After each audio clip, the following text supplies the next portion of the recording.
विकास कुमार जी। राधे राधे। राधे राधे महाराज जी, आपके चरणों में दंडवत प्रणाम। महाराज जी, मैं एक गृहस्थ हूँ, अपने पारिवारिक और सामाजिक जिम्मेदारियों को निभाते हुए नाम जप का भी अभ्यास कर रहा हूँ। महाराज जी, एक गृहस्थ को अपने जीवन में कब उसे अपने समस्त पारिवारिक एवं सामाजिक जिम्मेदारियों से, मतलब इनका कहने का भाव है कि कब ऐसा हो जाना चाहिए कि अब सब समर्पित करके मैं भगवत मार्ग। हाँ, जब पुत्र शयाने हो जाए, उनका ब्याह हो जाए, तब तक घर में रुकना चाहिए। और जब ब्याह हो गया और सयाने हो गए, अपने अपने कार्य में लग गए, फिर अपने को हटा लेना चाहिए धीरे धीरे और भगवान की तरफ बढ़ना चाहिए। धामों की यात्रा करनी चाहिए। महीना 2 महीना धाम में रुक गए, फिर 10-5 दिन घर में रुक गए, फिर धाम में रुक गए। मतलब मोह धीरे धीरे नष्ट करना चाहिए। और चौथी अवस्था जो वृद्धावस्था कही जाती है, ये परिवार से अलग होकर व्यतीत करनी चाहिए।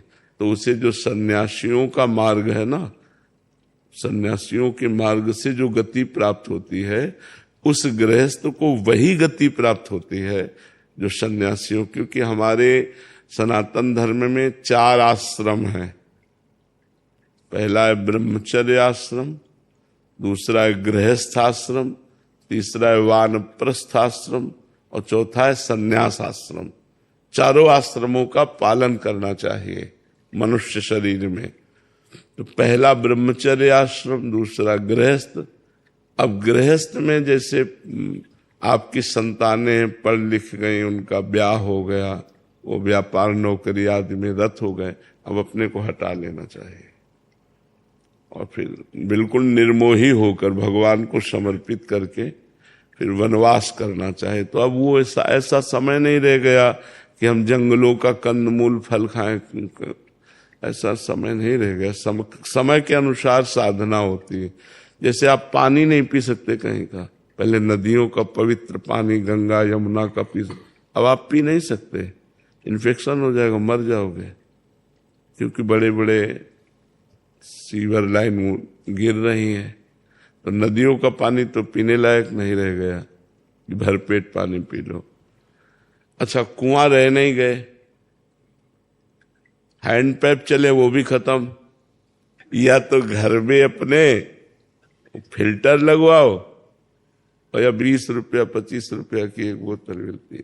देखो, बाहर कहीं शौच नहीं जा सकते आप, क्योंकि हर खेत में सब बाउंड्री, सब व्यवस्था है, ऐसे लोग डंडा मारेंगे। बाहर आप स्नान नहीं कर सकते, कहाँ कर सकते हैं? मान लो यमुना जी के सिवा आप स्नान, पहले जगह जगह हैंडपैप ये सब व्यवस्थाएं होती थी। अब हैंडपैप वाला समय भी खत्म हो चुका है। तो अब है व्यवस्था ये कि धाम में जाओ, एक कमरा ले लो, अटैच लेट्रिन बाथरूम हो और खान पान की व्यवस्था हो, भजन करो। अब ऐसा है। अब वो वानप्रस्थ नहीं रह गया कि जंगल के कंदमूल फल खाए और लंगोटी लगाए वलकल की और जंगल में बास कर। जंगले नहीं रह गए, जंगले नहीं रह गए, सब लोगों ने काट करके खेत आदि बना लिए।